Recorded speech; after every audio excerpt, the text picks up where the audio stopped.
Já são 9 fases desde que as autoridades decidiram investigar denúncias de desvio de dinheiro público federal.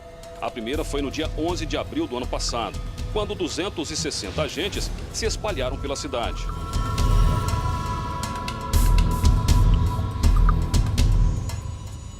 Em dezembro de 2013, a região leste do estado foi muito atingida por fortes chuvas. Estradas ficaram intransitáveis, pontes caíram e muitas famílias perderam tudo que tinham dentro de casa. A ex-presidente Dilma Rousseff chegou a sobrevoar a região e dizer que dinheiro emergencial seria liberado para recuperar os estragos nesses municípios. O dinheiro até que foi liberado, mas, segundo as autoridades, não foi investido como deveria.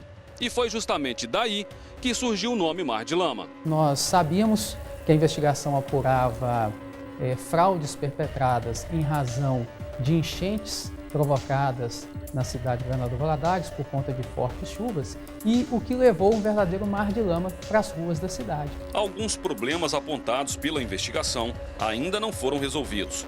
No canal do bairro Santa Helena, em 2013, a correnteza arrancou muitas placas dos paredões.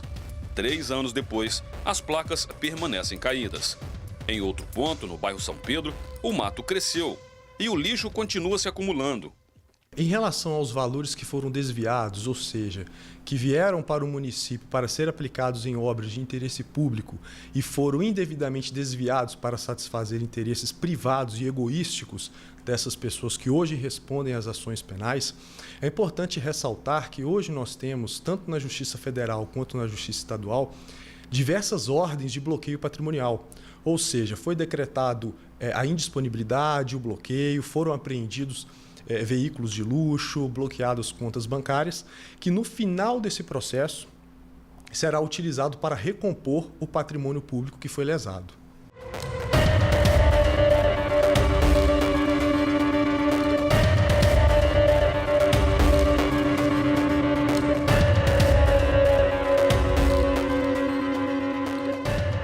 Ao descobrir que o dinheiro havia sido liberado e não tinha sido investido, a Procuradoria da República pediu a intervenção da Polícia Federal, que iniciou as investigações.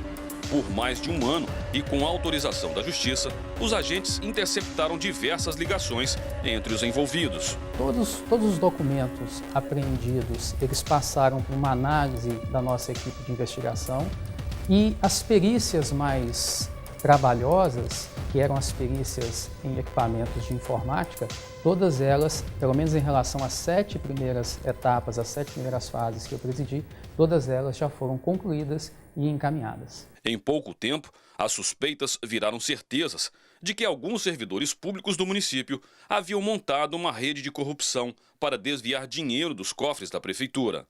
Nessa entrevista exclusiva, gravada especialmente para a série, o procurador da República fez uma revelação. Essas notícias de corrupção generalizada aqui no município, elas vêm de longa data, né?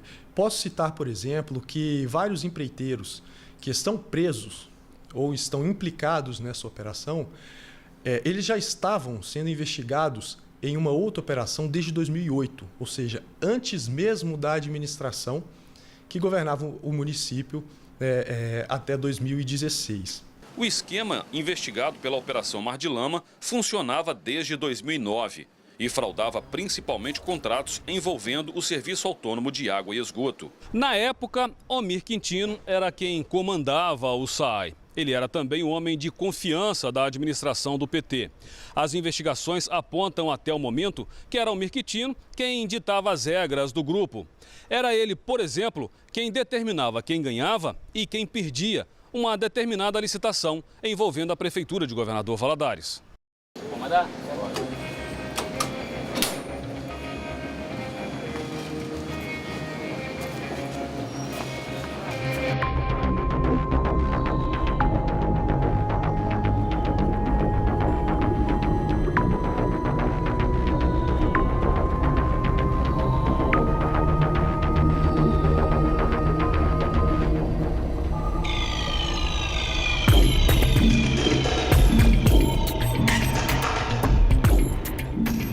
Omir tinha pelo menos 3 companheiros só dentro do SAAI.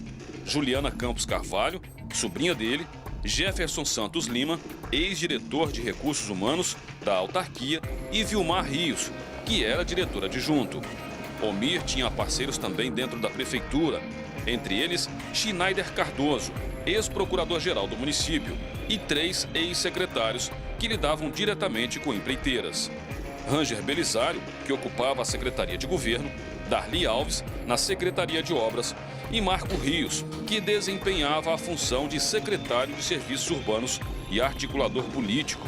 Para as autoridades, o grupo pode ter desviado tanto dinheiro que 1 ano depois da Operação Mar de Lama virar público, os especialistas estão enfrentando dificuldades para somar o valor do prejuízo causado ao município. Há ainda material a ser periciado e analisado. Apenas na terceira fase, nós tivemos mais de 10 malotes apreendidos de documentos e outros 10 malotes apreendidos referentes a equipamentos eletrônicos, aparelhos celulares, notebooks, computadores, etc. De modo que é quase impossível identificarmos hoje uma quantidade X específica de material que foi apreendido. Para comprovar a existência de corrupção dentro da prefeitura, conversas telefônicas foram gravadas com autorização da Justiça.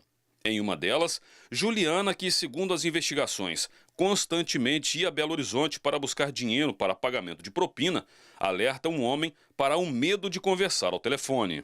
A gravação foi feita no dia 1º de março do ano passado e Juliana tinha acabado de chegar a um hotel na capital. Na conversa, ela alerta que a mala dela tinha extraviado e um homem identificado como Beto pergunta para onde e se alguém a teria buscado no aeroporto. Juliana responde que sim e faz o primeiro alerta. Olha a pergunta que você faz ao telefone. A conversa continua e pouco depois ela volta a alertar o homem. Olha a conversa nesse telefone.